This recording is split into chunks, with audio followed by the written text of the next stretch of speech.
স্পেনের ভ্যালেন্সিয়া প্রদেশ বন্যায় ভেসে আসা লক্ষাধিক গাড়ি নিয়ে চরম বিপাকে পড়েছে। রীতিমতো পরিত্যক্ত গাড়ির ভাগাড়ে পরিণত হয়েছে প্রদেশটির রাজধানী। তুরস্কের সংবাদ মাধ্যম আনাদোলু এজেন্সি এক প্রতিবেদনে এ তথ্য জানায়।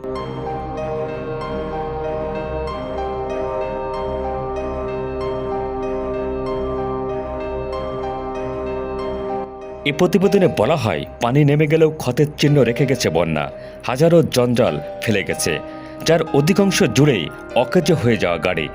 ভ্যালেন্সিয়া কর্তৃপক্ষ বলছে অন্তত 1,37,000 গাড়ি এবারের বন্যায় ক্ষতিগ্রস্ত হয়েছে।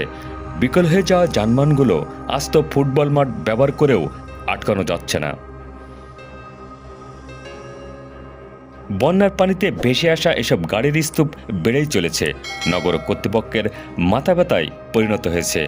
একদিনের রেকর্ড বৃষ্টিপাতে গেল মাসে নজিরবিহীন বন্যা পরিস্থিতির সৃষ্টি হয় পূর্বাঞ্চলীয় রাজ্যটিতে, যাতে কমপক্ষে 220 জনের প্রাণ হারায়।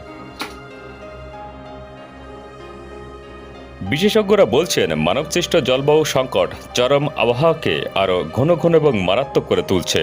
জীবাশ্ম জ্বালানি দূষণের কারণে বিশ্ব উষ্ণ হওয়ার সাথে সাথে সবচেয়ে বেশি বৃষ্টিপাতের ঘটনাগুলো আরও ঘন ঘন হয়ে উঠেছে। তবে বর্তমানে সবচেয়ে বড় সংকট হচ্ছে বন্যায় ভেসে আসা এই লক্ষাধিক গাড়িগুলোকে কিভাবে সংস্কার এবং সংরক্ষণ করা যায়। এ নিয়ে পড়েছে নগর কর্তৃপক্ষ চরম বিপাকে।